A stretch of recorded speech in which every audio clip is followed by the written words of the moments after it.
Meantime, check out shares of Circle up nearly 550% since their June 5th debut. That's right. That success, along with the president's new crypto legislation, is touching off a wave of IPO activity. Peter Thiel-backed Bullish and crypto custody startup BitGo are among the recent names filing their paperwork over the past week.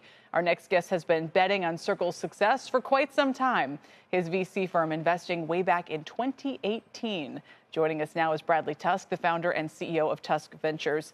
Congrats, Bradley. Were you into crypto way back then? No. It was really just we got lucky in that some friends of ours sort of brought us the deal. Obviously, there's a lot of regulatory uncertainty around crypto, so that makes it a good focus for a fund like us that tries to work on regulatory challenges that our portfolio companies face. And yeah, I mean, look, it's been a great outcome. We got in at a $2 billion valuation. Last I checked, it was a little over $48 billion. Wow. But keep in mind that was 7 years ago, and we got in at the Series D, so that was pretty late for us.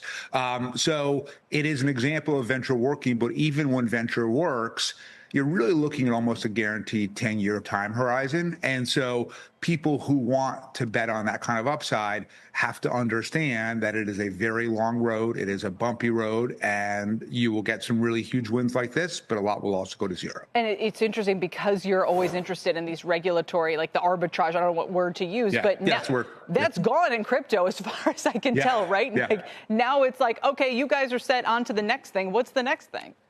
Yeah, well, look, ultimately, the biggest thing is AI. And what's, to me, specifically interesting is I don't think the federal government is going to do that much actual regulation of AI, just like they haven't regulated Internet 2.0 yet, right? There's still really no social media regulation by and large. And so they'll talk about it a lot, but where it's happening is at the state level, right? So in 2025, over 800 different bills were introduced across the 50 states to regulate AI in different ways. Some passed, most didn't. But really what you're going to have is this weird patchwork of regulations, industry by industry, state by state.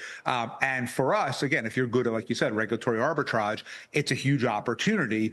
For a lot of other people, I imagine it's mainly a pain. Sure. And tomorrow we have this big AI event at the White House. I don't know if they can clear some of that red tape, or if you can be any more specific about where you see the most deals coming your way. Because as mentioned, all of this IPO activity now is in the crypto world.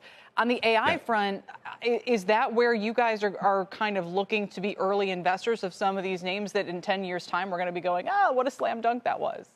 Yeah, I mean, most of the new stuff that we're investing in is in AI, but not everything, right? So, for example, we have two recent deals in the education space because we have a belief that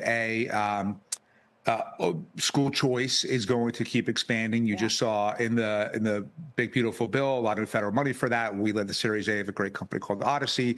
We think that the vocational school market is going to increase significantly. We led the Series A of a company called Lumion that does the payment rails for vocational schools, and there are other sectors too. I think nuclear is one that's really interesting. I think the prediction market space, especially because there's going to be all this conflict, I think, between federal and state regulation around that, is really interesting. And so, AI for sure. And then when you talk about crypto, obviously, if you're a trader of some kind, there's a lot of momentum to ride up and down right now. But ultimately for us, what we have to see is a crypto founder who has a new idea that hasn't been done yet, where there is some other use of crypto, whether that's in the financial space or maybe some other space that hasn't been tried yet, because ultimately, like I said, we're looking at a 7 to 10 year time horizon.